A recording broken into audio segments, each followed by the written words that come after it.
अस्सलामु अलैकुम वरहमतुल्लाहि वबरकातुहू।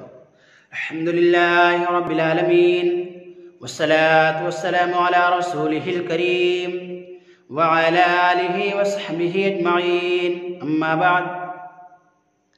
तमाम किस्म की तारीफ़ व बड़ाई अल्लाह सुब्हानहु तआला के लिए है जो सारी कायनात का पालनहार है। दरूद व सलाम अल्लाह के तमाम अंबिया और रसूल पर, खुसूसन आखिरी नबी जनाब मोहम्मद रसूलुल्लाह सल्लल्लाहु अलैहि वसल्लम पर। सामईन इकराम, हम तमाम मुसलमानों को चाहिए कि जब तक इस दायरे फ़ानी के अंदर ज़िंदा रहें, ज़्यादा से ज़्यादा नेकियां करें, नेकियों के कामों में बढ़ चढ़ के हिस्सा लें, बुराइयों से दूर रहें, ताकि मरने के बाद कब्र के अंदर चैन व सुकून से रह सकें और क़यामत के दिन अल्लाह रब्बुल आलमीन के आदाब से बच सकें और अल्लाह की बनाई हुई जन्नत के अंदर दाखिल हो सकें। मुहतरम हज़रात, अल्लाह के आदाब से बच जाना, अल्लाह की बनाई हुई जन्नत के अंदर दाखिल हो जाना, ये सबसे बड़ी कामयाबी है। इससे बड़ी कामयाबी कुछ और नहीं है।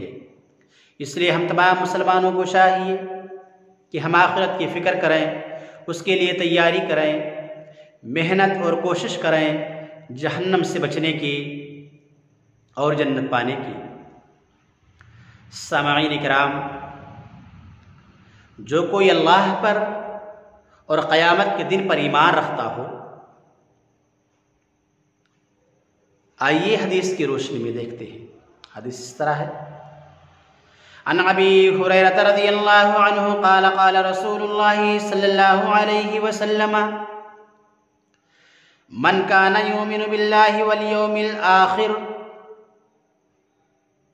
फला युज़ि जारहु व मन कान युमिनु बिल्लाहि वल यौमिल आखिर फलयुकरिम ज़ैफ़हु व मन कान युमिनु बिल्लाहि वल यौमिल आखिर फलयकुल खैरन औ लियस्मुत। सही बुखारी किताबुल अदब हदीस नंबर 6018, सही मुस्लिम किताबुल ईमान।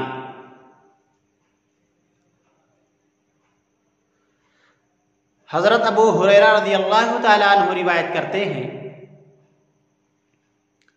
कि रसूलुल्लाह सल्लल्लाहु अलैहि वसल्लम ने फरमाया,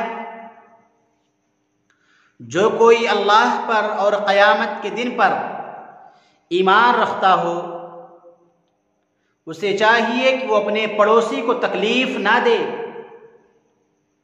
और जो कोई अल्लाह पर और क़यामत के दिन पर ईमान रखता हो, उसे चाहिए कि वो अपने मेहमान की इज्जत करे,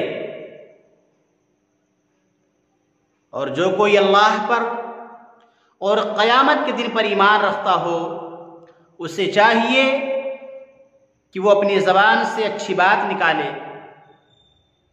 जब बोले तो अच्छी बात बोले, वरना खामोश रहे।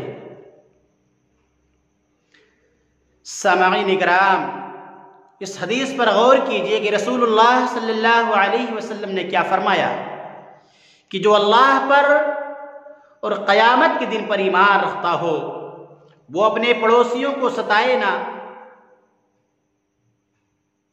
जो अल्लाह पर और क़यामत के दिन पर ईमान रखता हो, वो अपने मेहमानों की इज्जत करे।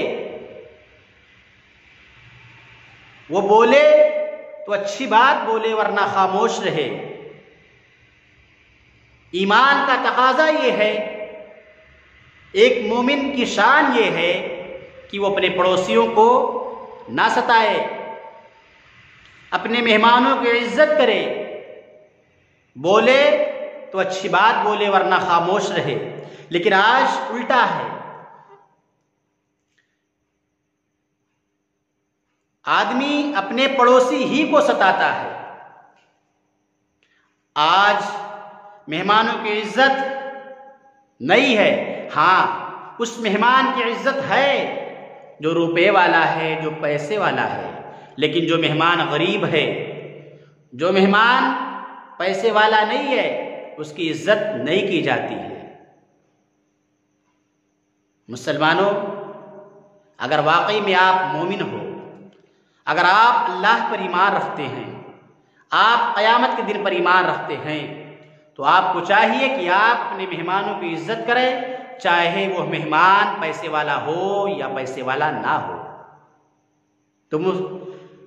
तुमसे उसकी बनती हो या ना बनती हो, अगर वो तुम्हारा मेहमान है तो तुम उसकी इज्जत करो, और जब बोलो तो अच्छी बात, वरना खामोश रहो। इसी में भलाई है, इसी में कामयाबी है। और अगर ऐसा नहीं करते हो, पड़ोसियों को सताते हो, मेहमानों की इज्जत नहीं करते हो, बोलते हो तो बुरी बात बोलते हो, तो यकीन मानिए दुनिया के अंदर भी जलील और रुसवा होगे, और मरने के बाद कब्र के अंदर भी तकलीफ में रहोगे, और क़यामत के दिन भी जलील और रुसवा होगे। इसलिए हम तमाम मुसलमानों को चाहिए कि हम अल्लाह के नबी सल्लल्लाहु अलैहि वसल्लम की बात मानें, आपके बताए हुए रास्ते पर चलें, ताकि दुनिया व आखिरत के अंदर कामयाब हो सकें। अल्लाह हम तमाम मुसलमानों को जब तक इस दार फ़ानी के अंदर ज़िंदा रख, ऐ अल्लाह तो रसूल अकरम सल्लल्लाहु अलैहि वसल्लम को बताए हुए रास्ते पर चलने की तौफ़ीक़ अता फ़रमा।